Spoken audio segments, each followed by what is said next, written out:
Ko be yongo havea mafi. Tuku pe moa ke whakaongo atu. A hono leo I he ui ki he loto he pongpongini.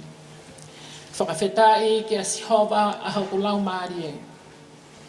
Moia ko toa pe oku ia te au. Fakafeta'i ki hono huafa ma oni oni e. Hau ke tau hiva fia fia ki a sihova. Ke tau mababa ki ha tau makatu'u whakamoi anga. Amen.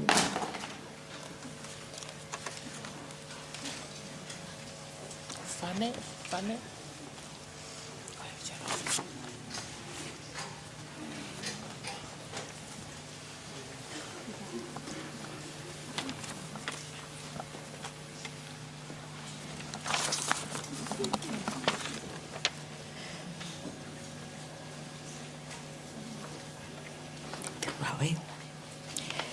Ko whalafola hini. Ngamata ke tau ngā au e he pongpongini. Ko hono te au hongo fu mawha hini. Eiki, koe ofa a au, koe moana lo loto. Pea ngā lohi toki ai, e ngahi angahia.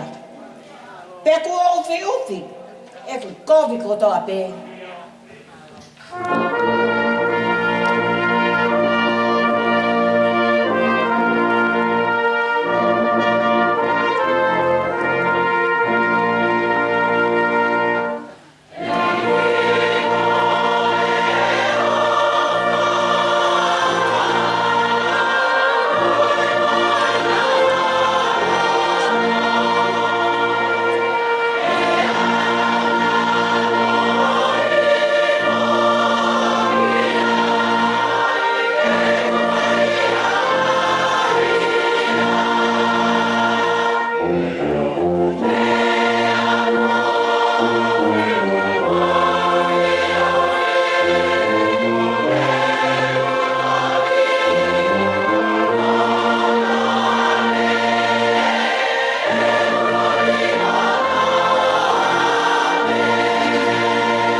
Sisu, koe mau fufuluanga. Oku kalanga e kina, koe maa anga ia. Pea ata aina, ki maa mani kotoa pe.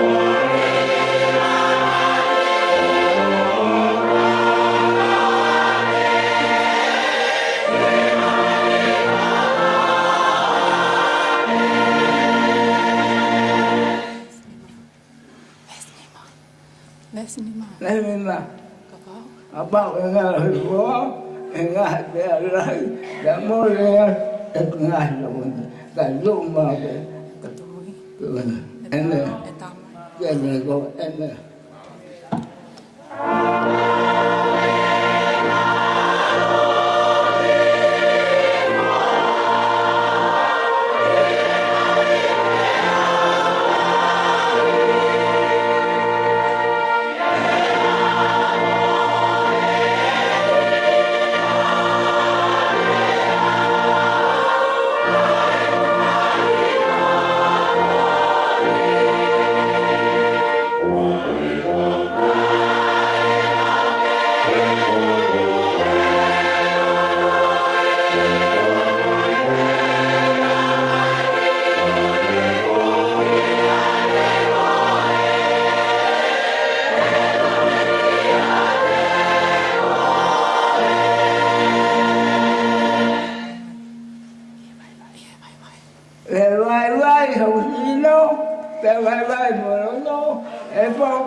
life ke tau lotu.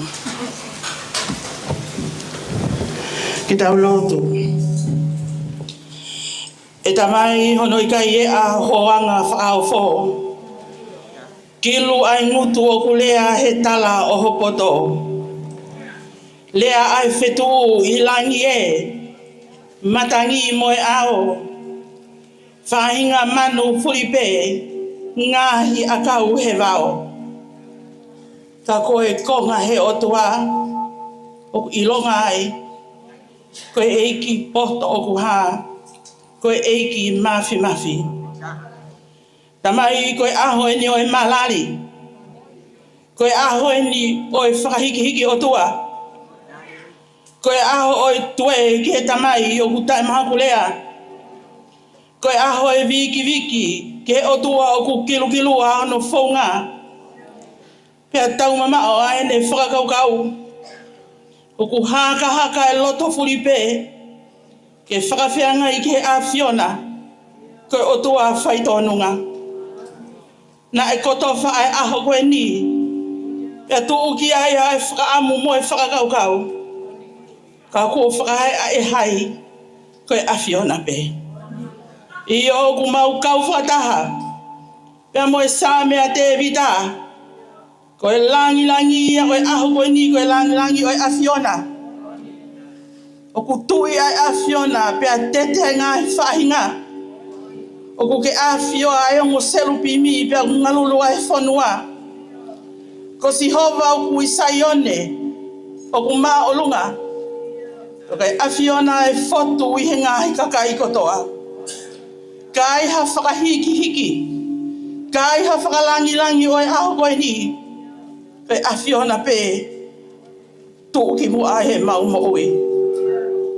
Mau talango fua ki mau tolu. Ke uki o ku whai he tangata whau sāme. Whai kiki ia si hova ko tau otua. Ponou i hono mounga tapuna. Ko si hova ia. Koe otua o ki tau tolu. Koe otua o Hakalisiane. Koe otua o Tonga. Koe otua i Kautonga i Australia. Koe otunga o Kolisi Kuini Salote. O ku mau whakamalo pia ku mau whakawhita. Mau huke a Fiona. Koe panga i tāpuha. Mau hu i ho ao. Koe kau ngahala mo i kau hau noa. Au hupe otua. E au koe ni mo loto tautea. Tautea i he kove mau whakawhenga i he a Fiona. Tautea ho mau ngahi loto o he ngahi whakakaukau o mau whakalaulau loto ki ai. I hanga e mau lea mo e mau whakakaukau mo e mau ngāwe. Mau kore whakamore more atu ki a te koe. Ka pau ko i kai whakaho i fuaha mau whakawhengai. Koe ni o ku mau toho mape. Mau toho mape o kore hau mesi he kamataanga i hou alotuni. Whakamore more ki mau tolu makatunga i ho alo ko sisu kalahisi. Ae nai pekia he Kolisi ka mau mo ui ai. Ae o kulau loto ae he punake. Na e pau hataha ke pekia. E pekia e lao pe e pekia au. Kai to e sisu e kuhia. Ho mate pe maaku. Hoi seu ke o ku mau mui ai malu malu o i Kolisi na ke toho pe ki ka Halaevalu. Kauhi pe ko au. Koe Kolisi ko iha ku taula ki ai e mau tui. O hau kafa ki ai e mau amanaki. Koe muka ia mo e moto e mau o wha. Ai au kau whakalava. Fakafeta'i. Mau mai be mo e mau masi vau tūlu tui e te whito o Kolisi. A ke wholofola mai pe. Mai pe ki me au hange ha te ngai musi tā koe tui. Tui. Tui ke oua tae au ngai pe ki ani. Tui pe koe ka ke mau ai mo hui. O whakamalo ho toka i mai e mau masiwa. Ukai ke hu totongi pe hu pa angai hu ki langi. Kuhu aki pe mea o ku mau he masiwa. Oi tui pe. Amai o ku mau whakawheta'i he hou a whakakoloha koe ni. Whakawheta'i e whakalaha koe whielele ai tamatui o tonga. Kingi tupo wono koe hau o e whanua. Maulot ke afiona whakatauange kei tu uloa e pule atu pou i ho whanua. Aho o whanua o whaanga nei tuku ki langi he uloa ki wha. E tu holo aki ai e tāpua ki maho kakai. I o koe vi sone tau mamao. O ko mau kei kai peli e hai. He ānau mo amanaki. Ke oe au hasi o kakai e masiva ilo. Fakafeta'i e whakalau maali e lele e tahine Kuini o whaina o tonga. Koe Palestini o kautaha Kolisi tuku Kolisi Kuini Salote. Ma whana ho mauloto ke maulawe he a wheitau lalo whakaotuaho o Kuini. Whakatangi atu e mehe kontine ni tini. O lau maali e lele i ke netali. Ake mea mai ke whakalangi langi he katoa ngā Fakafeta'i o i hiwa ngofulu mahiwa tau eni. O lau maali e lele i eiki i ho Kuini. Alawe monua i ho kakai. I he mamahi i Lotu. Mamahi i ako. Ai ofa whanua mo e ofa kakai. Eiki e lau ki ho Kuini i ha monumu ha tāpuaki. E kua mauta i maali e i he ene tataki. Tahine prinsesi o whaina ko Lātūfuipeka. We o Tuku'aho mau fie fia. E ko taloni mo prinsesi ai Kolisi tuku Kolisi Kuini Salote. Mau kole ke afiona ki ke kei tāpuaki ia. Mau kole ki he afiona ki ke kei o ange haiwi mo hapa alohi. He whenga ako o ku whai. Kai tuku e toko naki ai whare o e hauma o hono kakai. Ko e toko naki o e ilo mo e poto. Ko hiko i ki i piliote, ku tete e wahanoa. Ko e siueri o e Pasifiki ka koe ofa anga o e afiona. O ku tau i lele i he whare haa mo he ofo. Pea ku mau kore ke tāpuaki. Tāpuaki mai o tua mo hou eiki o kua lolo. I hopanga i he aho ko eni. I he ni e tala whikau lahi. I he ni e kau ngā kautaula eiki. I he ni e ngahi kupu whikau aki kehe o tua he kai ke maulawa whakalau te lau. Ai maa whanau mauloto oku. Kei lau maali e lele ai kautau leke leka Kolisi mu ai Kolisi Kuini Salote. Neo ngō ku taki pia teke sāli o te. Ai whenga mai pēke mai no nai honga e teo whine nai whai. He Kolisi Kuini Salote. Koe ni o mau amanaki he o tua. Ke mau whai ai Lotu ka maa ai hu. Kou hi koe honga. Ke kau tutu koe wāhenga New South Wales mo e ACT. Palestini e mono kau maulakanga. Ka maa ki mau tolo ko tā pē. Mau whakatefua hange koe uki nai whai he pule ako mālolo. Mau hau whanau ako. Whakataha mai. Ke hiwa ke ngāwe mahu inga kua whai. He kau mātu ana e whotu uai ai Kolisi ko Kuini Salote. Koe mau anga e poto mo ilo whakaotua. Koe whare ako mo e mama whakalau maari e isa. Koe whare mama ki he whanua lelei. Tau liki ai pia utu. Tau whewhine ni hiwa ngofuru mahiwa. Ilo otua. Mi he whare mama ko ia. Na e whotu he kau mo aki.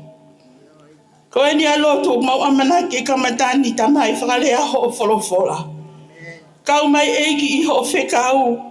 E tuke mau tāpua ki ai he hengi o e senitori. Whakamaru ki ho whai whekau mo e koloa wholofola. Pea toa te wangi eiki ho mau loto ke tari ho tāpua ki. Kau hiwa e, kau tokoni ki he malanga kau maa ho kakai. Ha ere mai. Ha ere mai lau mari e ke tau katoanga. Ha ere mai o whanongo malanga. Ha ere mai o hiwa. Ha ere mai o lau wholofola. Ha ere mai ki o maungahi loto. Ko tahine Kolisi Kuini Salote ko toha pē. O kutu utai he senituri o hoi ako. Ko ne tari mo ilo e afiona kono eiki mo whakamoui. Ko e ni ai Lotu o ku mau whai. E whakakato mo ke whakaapu.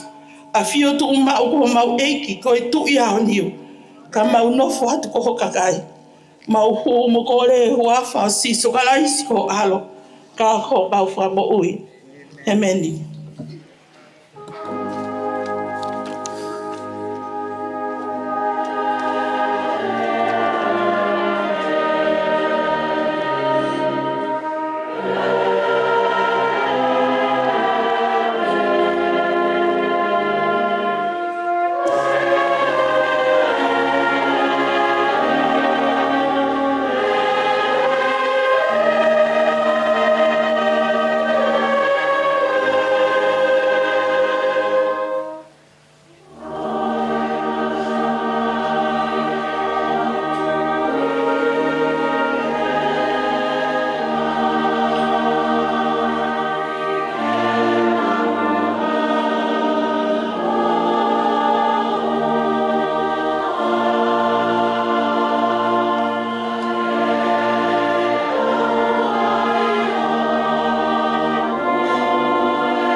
Tau sa me whawheta'i ki he pongpongi ni.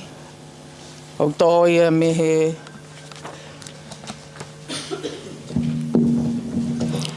tau sa me whawheta'i he pongpongi ni. Tō ia me hiwang whulu ma hiwa o e sa me. Hiwang whulu ma hiwa. Te ula watu ai wesi tolu ki mua. Ko tui a Sihova. O ku tete ai ngahi whaahinga. O ku ni awhioa ai ongo se lupi mi. O ngā lulu ai whonua. Ko Sihova isa ione o ku mā o lunga. Pea koe whotu ia i e ngahi kakai kotoa. Ke nau whakamalo ia ho hua whalahi mo nge ia. Koe tāpuha ia.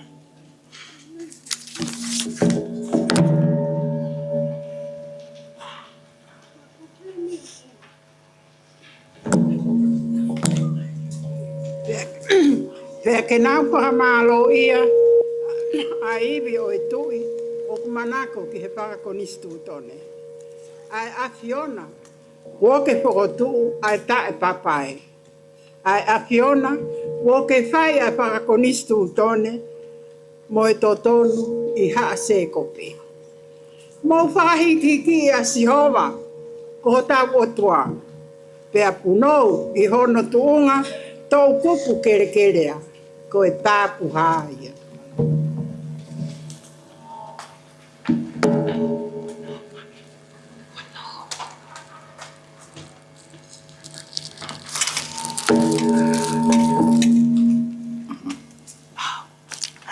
Ko same, hiwa,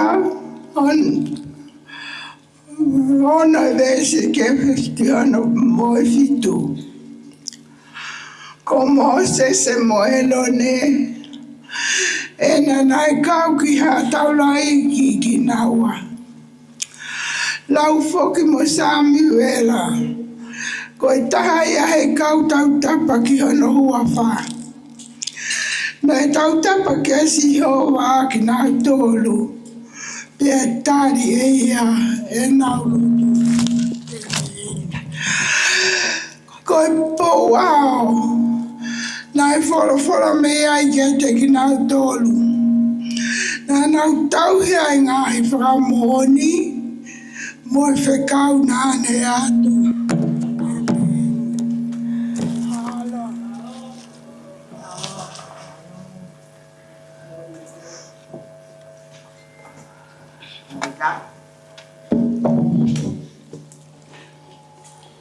E Sihova, ko tau o tua, nā ke tari ki nā tōlu e koe.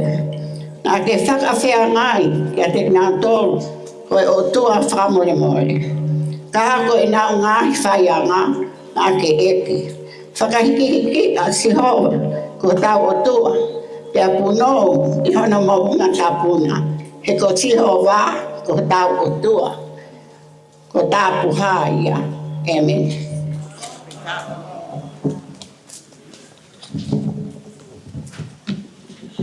Whainga mare e koni ko whakawhei a hiwa e kore stutuku ni sa wele e si ti whahatau hiwa whawheta'i.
lahi atu ki he kauhiwa e whini mātu a Kolisi tuku ko skun Salote New South Wales ACT.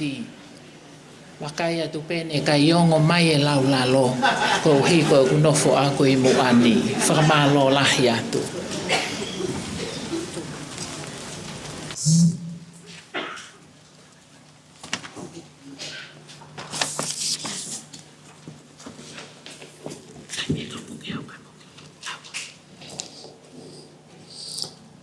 Kolesoni me e kosperi. O ka oia me kosperi na hika he e mātiu.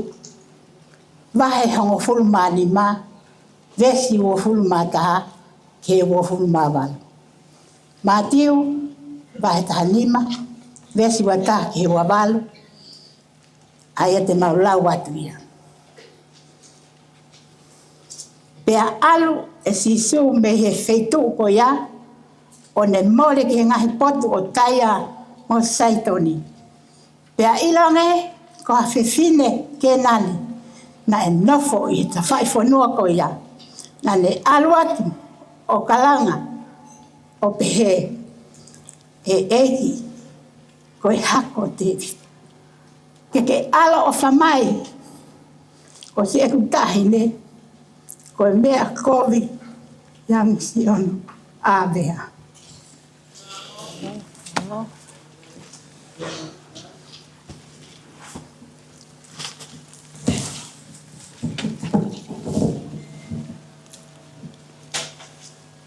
Kana e ikai hane ti rea pehe. Pea unu atu e le kau ako. O nau kore ki a Jesu o le pehe. Whakaata ne ai pewhinen, he kune tangi tau beri mai. Kakatari e ia o ne pehe. Ko i kai whekau mai iau.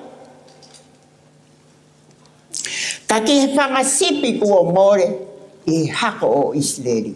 Amen.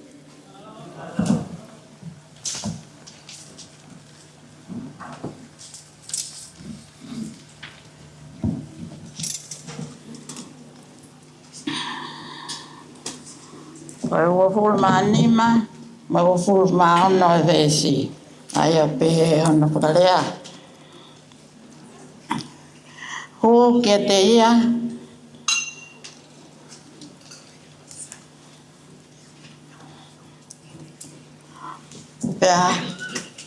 Pea toki ha o ia o hu kia te ia one pehe.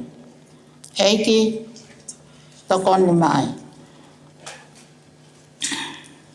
Toko ni iau. Kana elea o peheange. O kuikai, lelei, ke to'o, ai mā, ai whanau, peheri ia ke he whangakuri.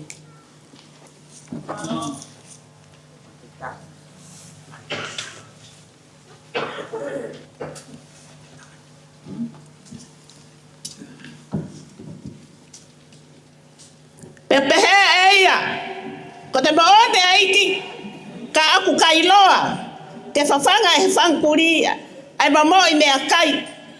O ku ngangana me te notou, kei nanga anga, notou eiki, pia toki lea si su o peheange, kia te ia, e whawhine, o ku lahi tau tui, ke hoko ka koe, o hange ko holoto, pia mo ui, te tahi nei te teitu la a ko ia. Amen.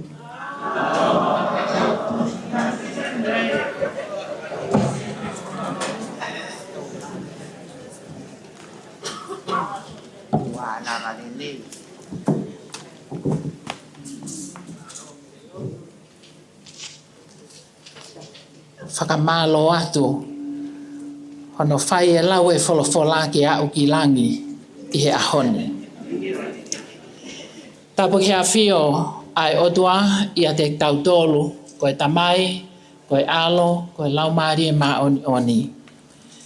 Koe kere ni o Taruk Nation, pia koe e whakaapapalahi, Kia te kinau tolu ai kautaki o kuhiri o lolotonga kia e hoko hoko atu. This is the land of the Taruk nation. We pay our respect to elders, the past, present, and emerging. Kia tahine kuini o feina o otu tonga, ka koe pataloni o Kolisi tuku, Kolisi kuini Salote, kuini Nanasipau'u.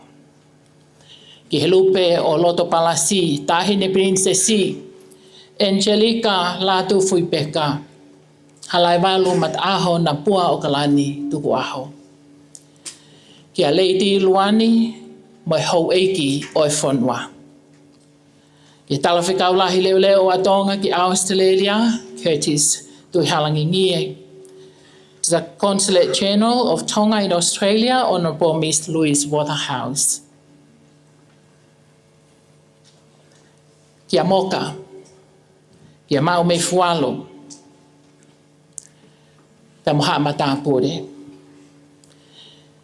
Te whakapapa mawahe ki he kau wa o kua nau malanga atu o mo aia te au I he pongpongini. Whakamawhana. Te ka ko whiunga pe malanga ia ai whiunga. Tapu ki he kautaki lotu o tau kau whataha I ahoni. Ki he paresteni ako, kau mai pule ako lolotonga Kolisi kuini Salote pa mo kau whalau Kolisi tuku pia meitonga. I also acknowledge the chair of the MLC board and the deputy principal who are with us today. Tokon Palestini o kau taha tutuku New South Wales ACT, mo kau Palestini ko toa peo ngahi ako anga is New South Wales mo ACT. Ke kau whakaafe ko toa oi ahoni mo kau Kolisi tutuku mo ki mautol ko toa pe. Special greetings to all invited guests who are here with us, ladies and gentlemen.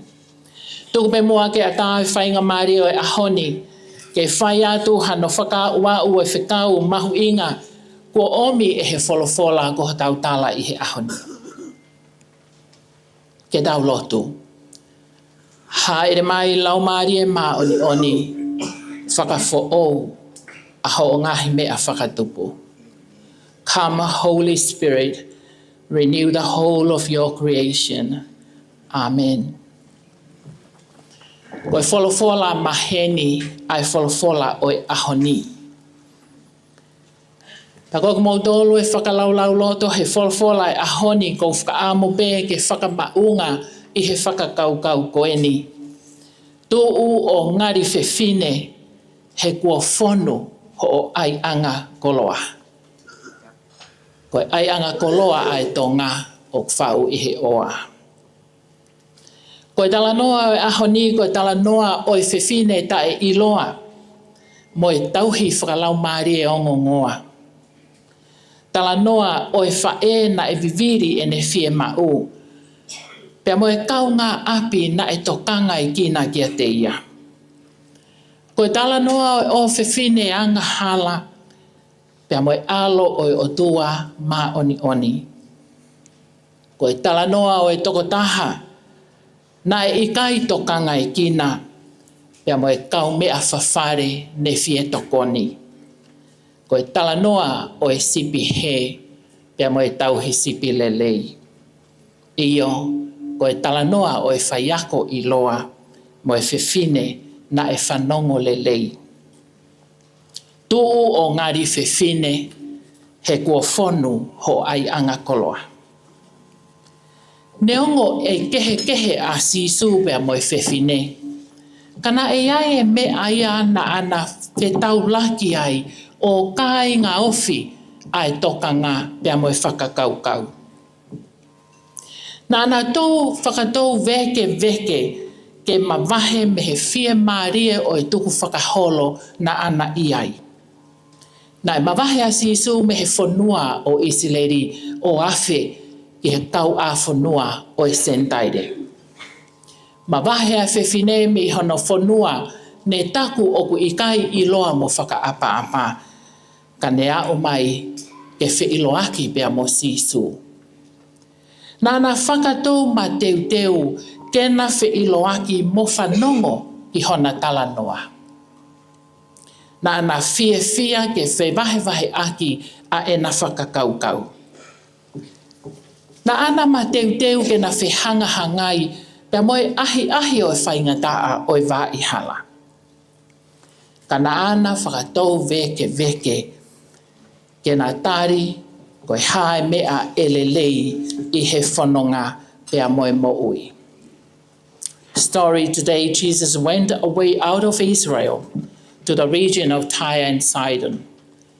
The city is known for their wickedness. The religions of Tyre and Sidon is filled with idolatry. But that's where this unnamed woman comes from. And this mother came to Jesus seeking healing for her daughter who was severely oppressed by a demon. Conversation took place and continued, and at the end, Jesus turned around to the woman and said, "How great is your faith?" The story today is about an unknown woman and a well-known pastoral carer, a desperate mother and a responsible neighbor, a daughter of a sinner and a son of God, an outcast and a concerned friend, a lost sheep and a good shepherd, a great teacher and a good listener. And regardless of their differences, both of them meet on a common ground. They were both ready to step out of their comfort zone, ready to cross boundary. They were both ready for an open dialogue. They were both ready to exchange their thoughts and to face the challenges on the way. They were both ready to help each other and to accept each other. Koe uhinga ia na e puke ai e sisu. Ke oua na angata leva e ne whetala noa aki mo e whewhine. Hena e awhioi e sisu ku whonu e koloa ia ai whewhine. Whonu e ne kato. Pe i kai loto a sisu ke tukuangi. Whakaamu a sisu ke a au e he whewhine ai koloa lelei i he ene kato. Pea whai ai tala noa. Pe whenga ai e ki ke ne whaka ilongai o ku lahia ngahi mea ke tala e he whewhine ki he kakai o ku moimoi ki a teia. Uhinga ia na e whaka lo ai whetala noa aki koe ni. I kai koe mea mahu inga ha whaiwhaiange ko awhioi e ki o ku whonu e tau ngahi ai anga koloa. Ta Latu, tene ave ki tau tolu ke a aua lelei kotoa pe hei ilo. Te tau inasi, pea inasi aia taha kotoa. This is the reason why Jesus continued to take the conversation into a deeper level with this woman. Jesus knows that the woman had so much to tell to the community how important for us to live as an inclusive community. To tell the followers of Jesus that there is no Jews nor Gentiles. To tell her fellow Gentiles that Jesus loved us and Jesus will set us free. And to tell Jesus how great you are, my Lord. And of course, only Jesus knows this. I kai hatahaya tene ilo. He nanau teke e whewhine ke mamao. Ko sisu toko tahape na ane awhioi.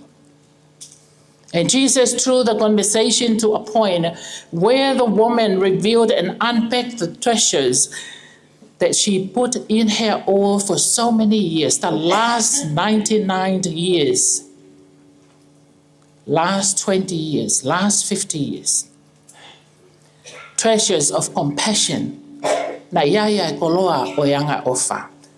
Perseverance, patience, love, hope and faith. Na iaya koloa oi whai mā te aki, oi kātaki, oi ofa, oi amanaki lelei io oi tui. Jesus kept raising the bar, making things difficult for her, but all that was meant to draw out her deep faith in him. Uluaki o eneui, na whakalongolongo pe ai e kia.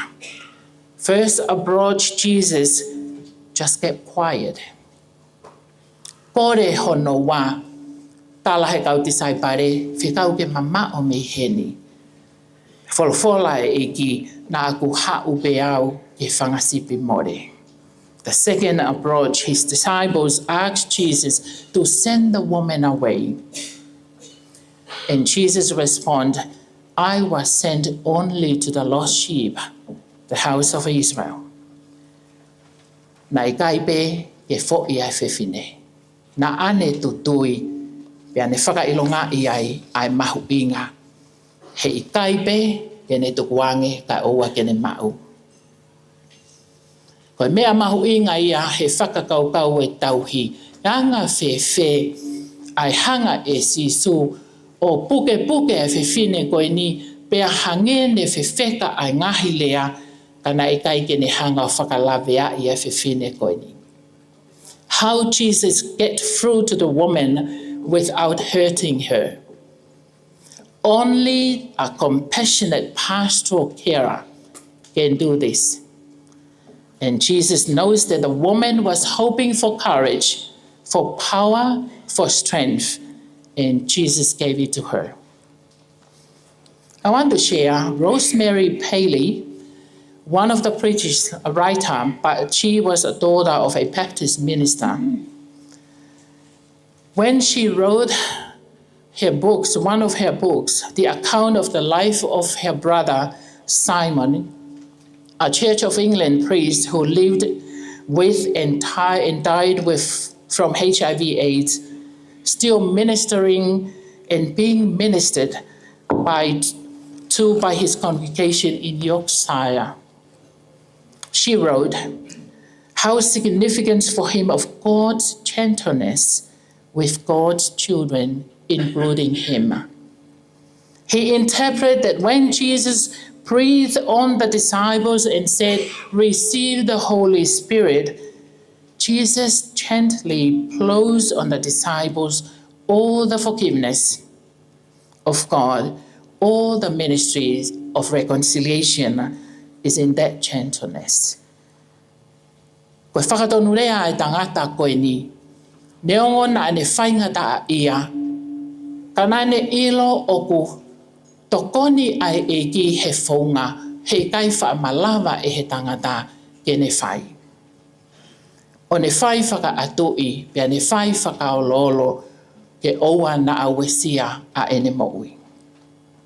Pia ne hanga o whakailongai, koe taimi nei hoai e sisu ai laumaria maoni o ni ke ne kauakonga, na ne omi ai e whakamore ai otua. Na ne omi ai ai fie mau ke whakalele ia pia moe otua.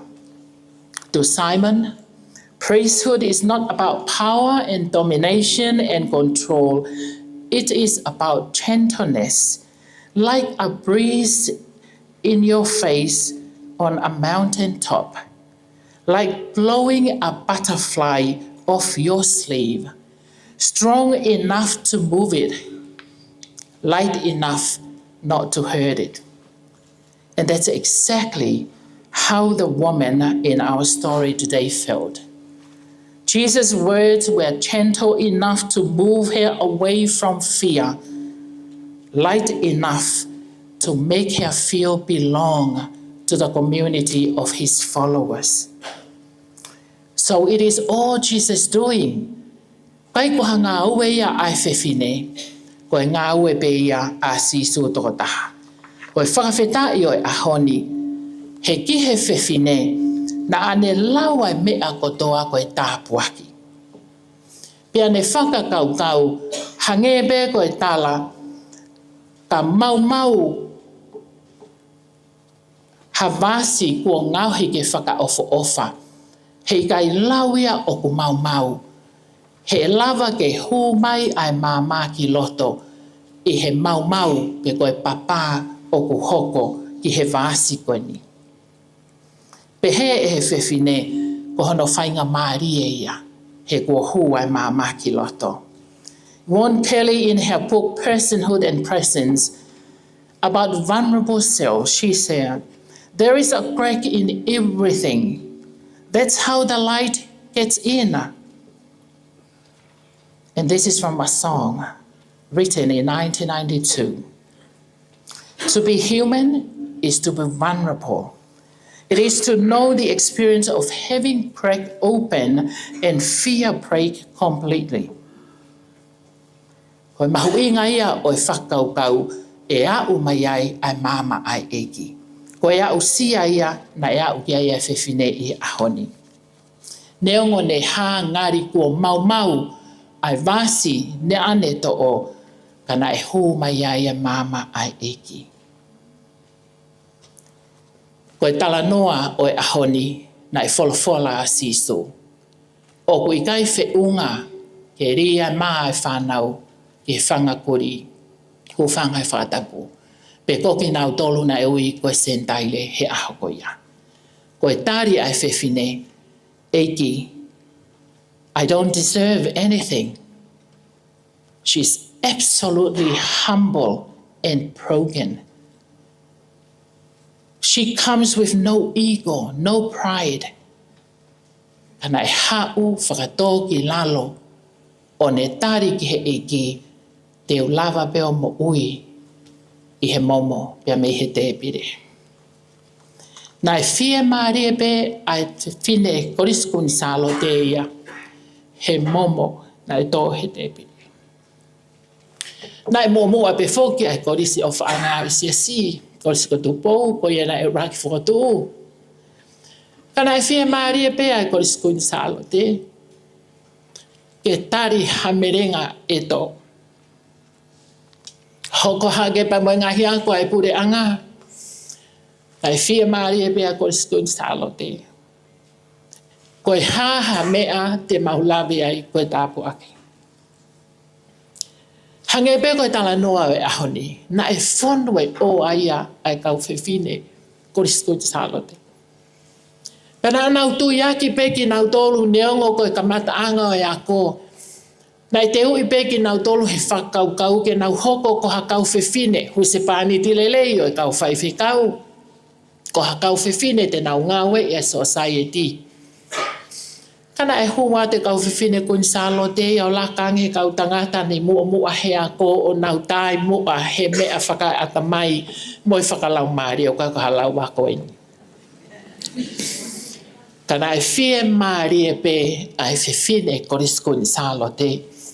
Ke ako pia whanonga. He ka bau koe whou angai koe momo, Fakafeta'i ai mau koloa.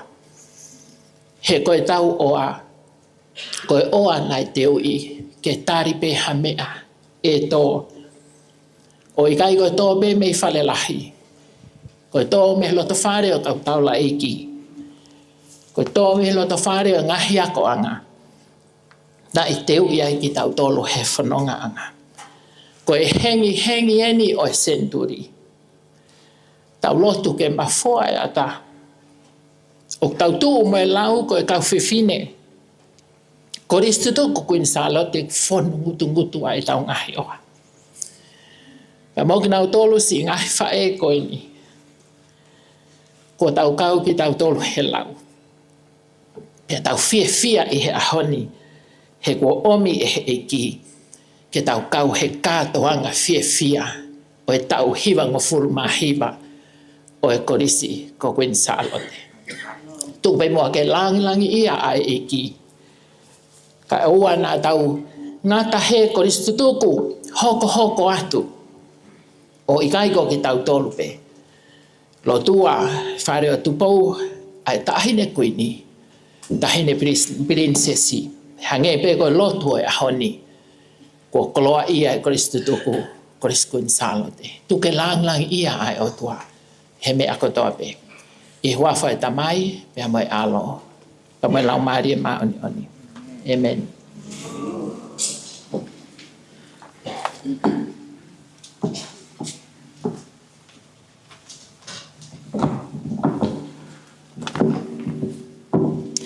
In the name of the Lord, the Father, the Son, and the Holy Spirit.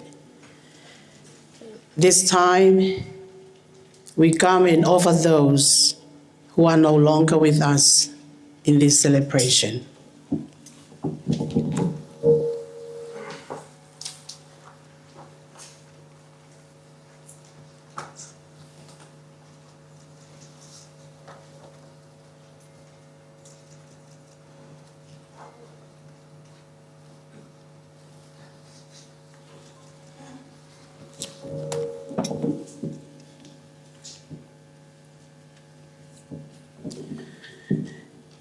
I wawhai tamai pa moi alo, moi lau maari e maa on on.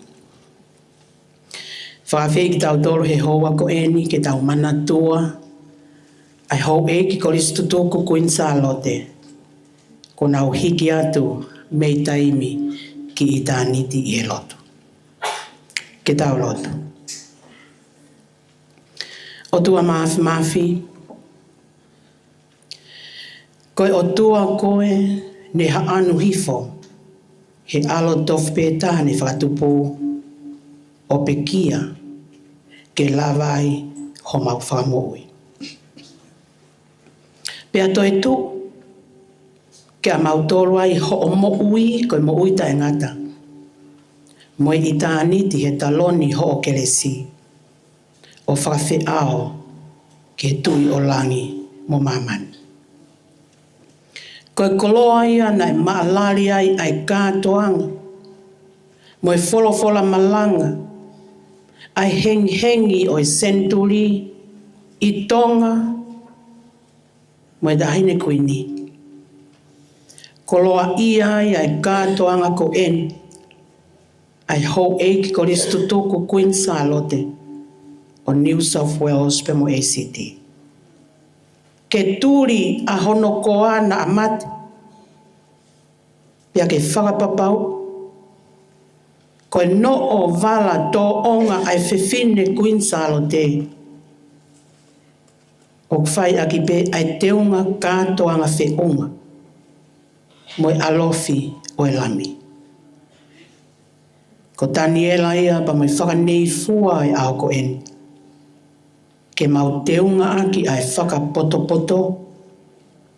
O hangi ngila. Mo ulo hange koe whema menite. Pea koe houa ia ko en. Ai hengi oi senturi hiva ta. Oi maa i moa tō anga off. Ai Kuini Salote Kolisi. O mau mana tuai. Si ho e Kolisi tutuku Kuini Salote. Ko nau mua he halafononga. Ka i he hengi senturi koe ni. O ku lolongo si o nau leo.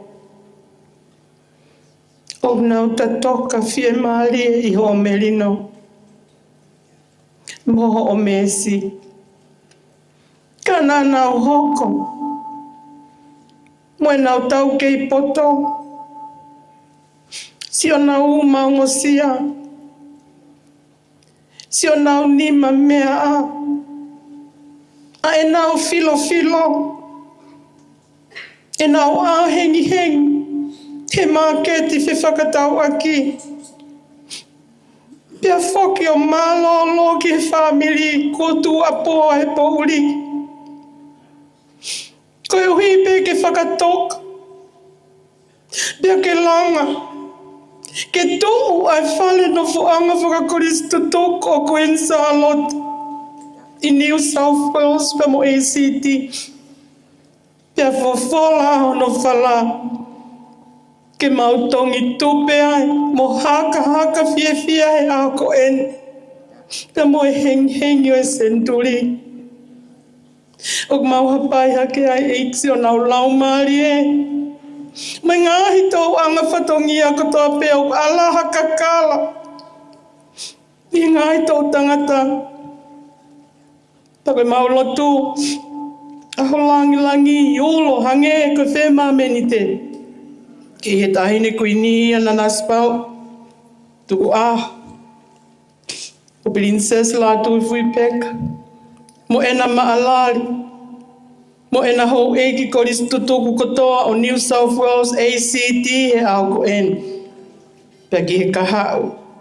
O Kolisi lolotonga ko Queen Salote. O mau whai ai Lotu ni he wafa o Sisu Christ ko mau wha mo ui. Amen.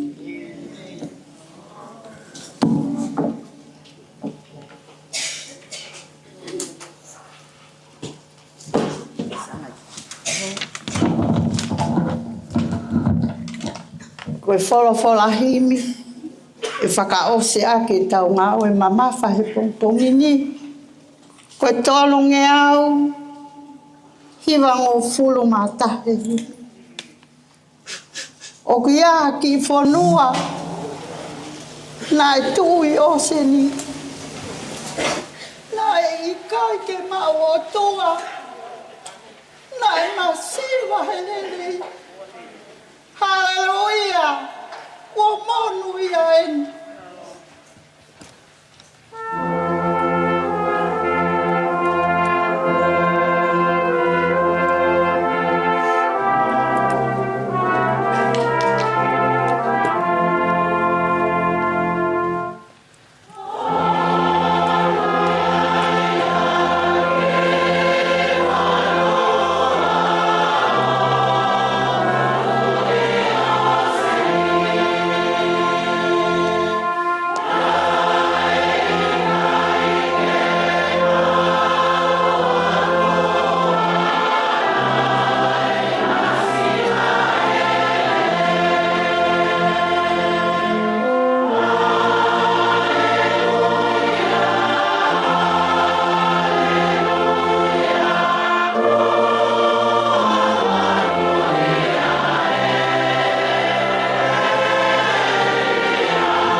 Na e lotu a tahisi, kana i kai hawai. O ta whoki pe mo fisi, ka e na i kai hawhaki. Kako tonga ku kei tolonga mai.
Laupe e palofisai toki olive eua.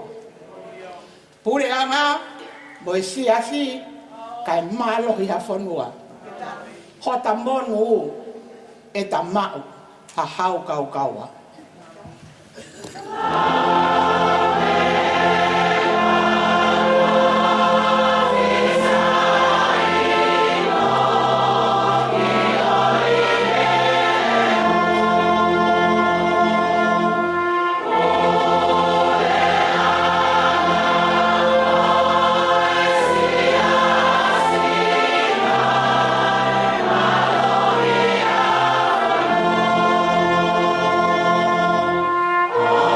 Oh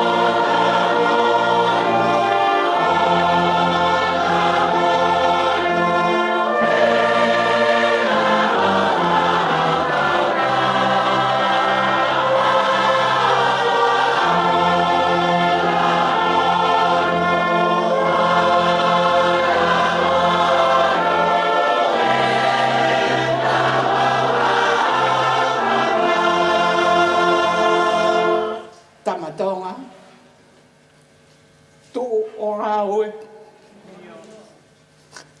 Ho koloa ke whakamanu. Latu ki e eiki maupe.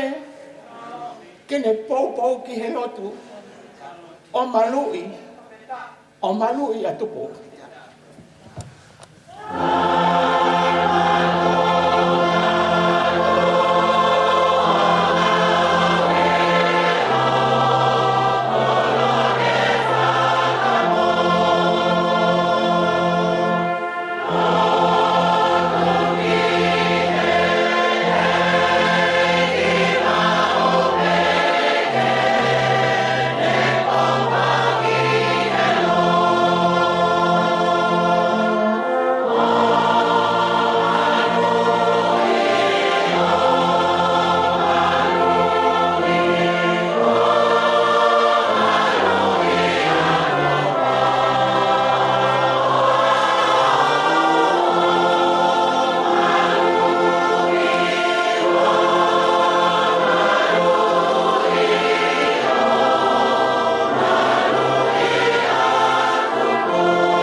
Kolisi ai eki ko sisu kalaisi moi ofa ai o tua e moi whewhua lau maari e mā oni oni ke ia te tau tolu ia whai peo ta ingata.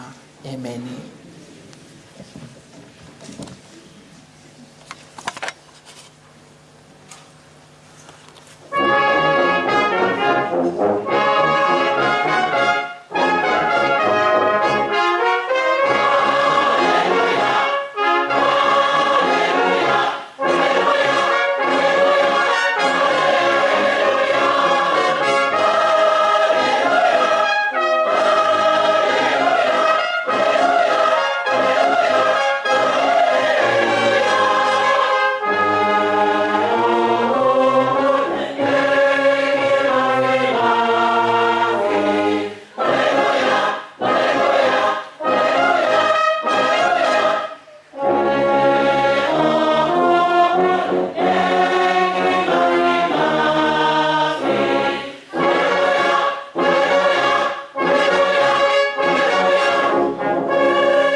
Tukua'aho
malo lele kau Kolisi tuku katak katoka ma iane o kwai kato na tuku'aho na moto oa etaha katak frafoki mai tuku'aho malo au kito.